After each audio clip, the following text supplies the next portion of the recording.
Yo, Nakama, how is it going? It's your boy Cozy coming at you with another edition here of the Beginner's Guide, and this time I want to talk about Dawn management. Now, we've gone over tempo, we've gone over deck building. Now we're getting into the actual nuances of the game of when and how to utilize the biggest resource we have in the game, which is your Dawn. So let's go ahead and sit back, relax, take some notes, and let's get right into it.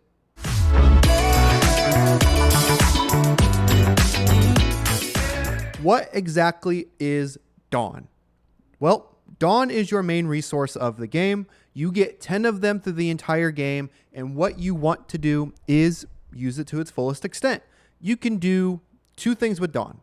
You can rest it to play cards from your hand, or you can attach it to your leader or character to give it plus 1,000 power on your turn for every Dawn card attached. So those are your two basic nuances of what and how to use your Dawn. Now, there are some things that we do want to go over, so let me go ahead and grab my notes, just so that way I can make sure I explain this in the easiest way possible, because I have the worst habit of explaining things that sound great in my head, but doesn't make sense to anybody else, and then they look at me dumbfounded like they're Patrick from SpongeBob. Yeah, Patrick from SpongeBob. Who you calling Pinhead? So the first thing I do want to talk about is the biggest mistake that a lot of players make, and that's tapping all of their Dawn, or tapping out, as what I like to call it, because I am a Magic player at the beginning of my TCG career. So tapping out all of your Dawn to play cards and not really utilizing the maximum power for an attack, leaving nothing up for blockers, counter, second attackers, whatever. Ideally, you want to map your Dawn out to get the most of your resources for the turn, whether that's leaving Dawn up if you want to use counter events for the next turn, or attaching Dawn to different characters or your leader to maximize the number of swings that you have compared to what your opponent's hand resources and board presence looks like. So instead of attaching everything and swinging 22k with your 10-drop 12k character and attaching all your Dawn there and swinging, and then they just use a blocker to counter out, attach your Dawn in a certain way to make it 7k, 9k, just across the board as many times as possible. So that way you can maximize your resources and maximize the amount of attacks that you have in comparison to what your opponent has.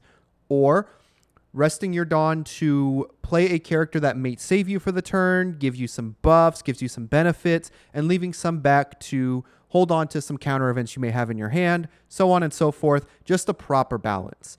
Ideally, what I like to do is kind of like the 80-20 rule. So what is 20% of the effort that I'm putting in to get 80% of the maximum value that it generates?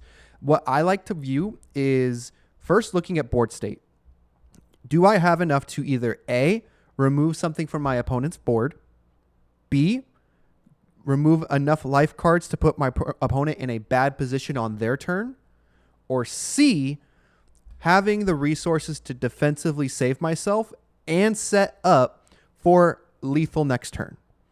If I go through that checklist, I will be counting my Dawn, mapping out my entire turn, and the beauty of it is you get to take the time to do this on your turn, but you can also start mapping this out on your opponent's turn based on what they're playing. Usually what I like to do as a player is I'm watching what my opponent is playing, asking how many cards they have in their hand, see how much Dawn they have left as resources, and then I start mapping out a start point of my line. Okay, what am I going to do on my turn? I can do this, this, or this. And then that gives me my starting point of how I want to reorganize my Dawn. And then based on what my opponent does, whether they attack with something, attach more Dawn to attack something, or rest more Dawn to do something from their hand, I'm always looking at, okay, now that they did this, what new information do I have in order to reutilize my Dawn?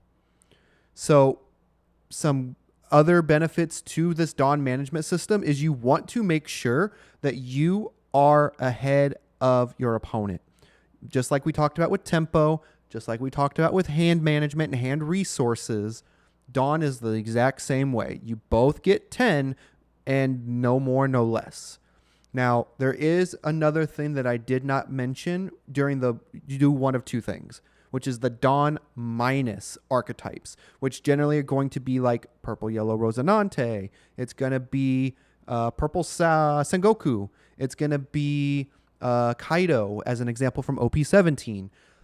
Those are Dawn minus effects to remove Dawn from your board back into the Dawn deck to get certain effects. Ideally, what you would like to do is remove rested or attached Dawn to the Dawn deck. Because you've already utilized that resource, let's utilize it a second time to do it. And that is where additional math comes in if you're playing those specific types of decks or cards in your deck. You want to utilize your Dawn resource by doing the one of two options, attaching or resting to play something, and then using the rested or attached Dawn that you've just used for Dawn minus effects in order to essentially double use your Dawn. So practice it out one step at a time.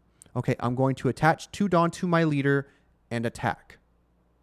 I am then going to remove that Dawn from my leader to play like Mama Ragen as an example. It's a Dawn -2, rest a 5k.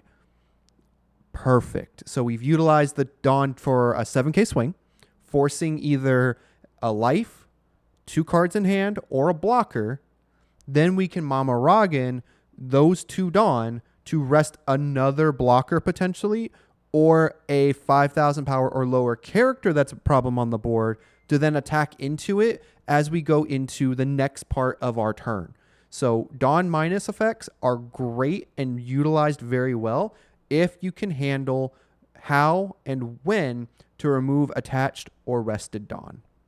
So this was a very short lesson, but I did want to go over it with you guys. That is Dawn management. If you have any additional questions on Dawn management, please, by all means, let me know down in the comments below. I'll be happy to explain everything that comes with that question, everything that is explained in the answer. And I enjoy seeing the comments because I respond to all of them. So if you did find this helpful in any way, shape, or form, let me know by liking this video, subscribe to the channel because it helps the channel a ton and it doesn't cost anything. Keep in mind, at the time of recording this, we are about 50 subscribers away from our 500 count giveaway, which is going to include OP17 proxy leader alternate arts, as well as a Cozy Games t-shirt of your size shipped out to you. And I am doing 3 winners of the raffle. So make sure you are subscribed so that way you can guarantee yourself a spot in the raffle and your chance to win some really cool prizes.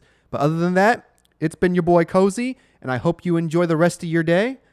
Peace and love, Nakama. Thanks for riding with the vibe. Cozy Games every time. Pulling leaders, making plays on the line. Sailing through the grand line. Strategy refined. Catching